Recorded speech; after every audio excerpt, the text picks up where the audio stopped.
Salut à tous et bienvenue sur Planet Gamers 360 pour un nouvel épisode de chez WAM, l'épisode numéro 2 qui sera consacré aujourd'hui à Metal Gear Rising Revengeance sur Xbox 360.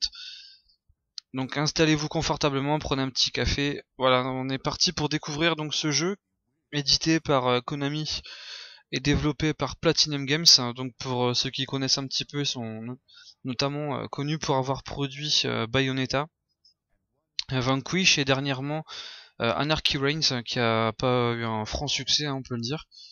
Et d'ailleurs, ça pourrait s'expliquer par le fait que justement Platinum Games ait beaucoup travaillé sur Metal Gear Rising, ce qui pourrait expliquer effectivement pourquoi donc Anarchy Reigns a vraiment bénéficié d'un développement en demi-teinte, on va dire. Donc Metal Gear Rising, donc comme vous l'avez pu le constater dans certaines vidéos, donc on incarne Raiden, donc personnage qu'on a pu découvrir dans Metal Gear 2 à l'époque. Et donc il porte le nom de Metal Gear ce jeu, mais effectivement ça n'en est pas un, c'est plutôt un spin-off, hein, pour ceux qui connaissent pas. Celui-ci ça sera pas du tout un jeu d'infiltration, ça va plutôt être un beat'em all, si on peut dire un peu comme un mélange entre un Bayonetta ou un Devil May Cry. C'est vraiment très très bourrin, on délaisse complètement l'infiltration. Et donc dans cet opus, donc on incarne, comme je vous le disais, donc Raiden, personnage que vous avez pu découvrir dans Metal Gear 2. Et en fait, dans l'histoire du jeu, en fait Raiden va être engagé par un organisme qui s'appelait, de mémoire, je crois que ça s'appelle Maverick Security, Hollywood Chewing Gum Coca-Cola, un truc comme ça. En fait, donc il est engagé par cette société pour protéger un ministre africain. Et donc bien évidemment, et comme vous pouvez le constater par le biais de la vidéo d'intro, donc nous avons un personnage du nom de Rodriguez. Donc je déconne pas, il s'appelle vraiment comme ça. Qui va en fait tout simplement donc tuer donc ce ministre. Donc je vais pas vous spoiler, de toute façon c'est l'intro. Donc n'ayez crainte. Donc ce Rodriguez en fait va tuer donc le ministre et complètement défoncer Raiden en fait dès le départ. Donc ce qui explique pourquoi vous pouvez voir un Raiden tout frais, tout jeune, tout beau. Enfin tout beau c'est relatif. Et pourquoi vous allez avoir un Raiden avec un autre style, un peu plus robotique dans la seconde partie. Donc vous allez voir, il va se faire complètement défoncer par ce Rodriguez. Donc ça, donc je vous laisse la joie de le découvrir vous-même.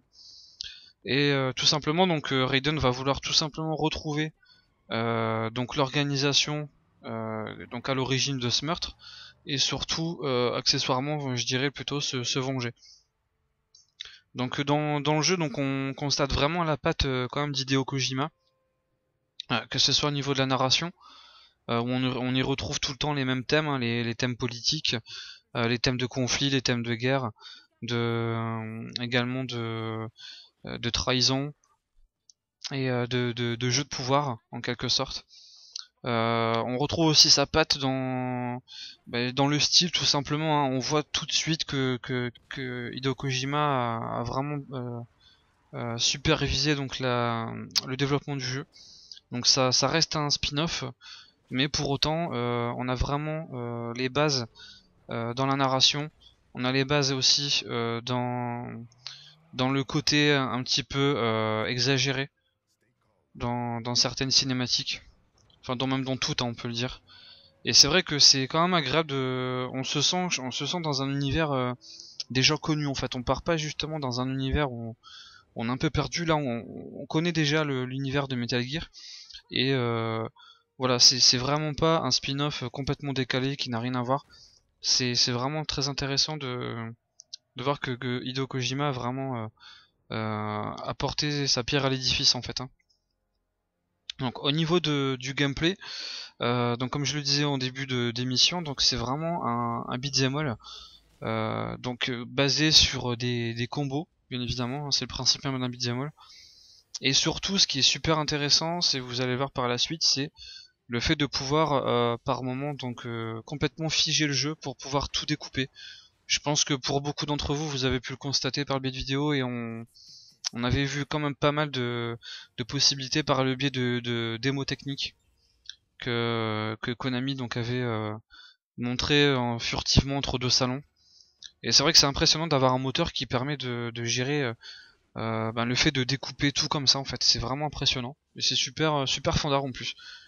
Donc je dirais dans le principe le gameplay il est riche et basique à la fois en fait. C'est assez curieux en fait, hein, parce que vous avez un bouton pour les attaques simples, un bouton pour les attaques fortes, et ensuite un système de garde en fait qui permet de parer les coups. Et une fois que donc ce système de garde est bien assimilé, en fait on fait vraiment ce qu'on veut, c'est vraiment très agréable. C'est complexe et simple à la fois, c'est difficile à expliquer comme ça à l'oral, mais c'est vrai que en fin de compte on prend vraiment beaucoup de plaisir à jouer à ce soft. Ce qu'on pourrait éventuellement lui reprocher, ça serait donc notamment le système de caméra qui est pas franchement folichon. Il y a beaucoup de moments où on se retrouve bloqué à cause de la caméra, surtout au niveau des combats. Il n'y a pas un système de locage automatique ou semi-automatique qui permet de rendre les combats vraiment plus agréables. Donc c'est un peu le point noir que je dirais sur ce jeu en dehors de la durée de vie. Donc ça j'y reviendrai après. Mais surtout ce qui est vraiment fandard c'est les combos s'enchaînent à une vitesse vraiment ahurissante. C'est super fluide. C'est un jeu d'action.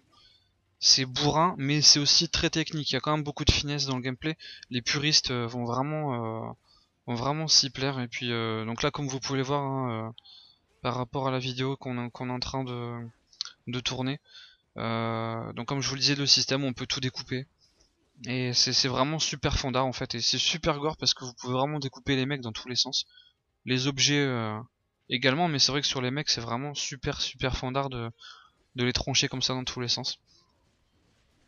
Voilà, donc en gros là bon c'était dans les grandes lignes ce qu'on pouvait dire de Metal Gear Rising. Après ce qu'on peut lui reprocher donc en dehors je vous le disais de la caméra, vous pouvez le voir aussi par le biais de la vidéo, ce sont les graphismes qui accusent quand même un petit retard. Bon c'est pas alarmant comparé à ce qu'on peut voir sur les softs actuels. Mais c'est vrai que bon on sent quand même que le développement a duré un certain nombre d'années, hein, pour ainsi dire, il a duré pas loin de 5 ans. Et en fait ça se voit, ça se ressent. Il y a certaines textures qui sont quand même assez ternes, les décors qui sont parfois fades, et c'est vrai que par rapport à ça, on voit vraiment que le développement a duré longtemps parce qu'il n'y a pas eu une amélioration du moteur. Et ça accuse un petit peu son retard par rapport à ce qu'on peut voir sur certains titres aujourd'hui.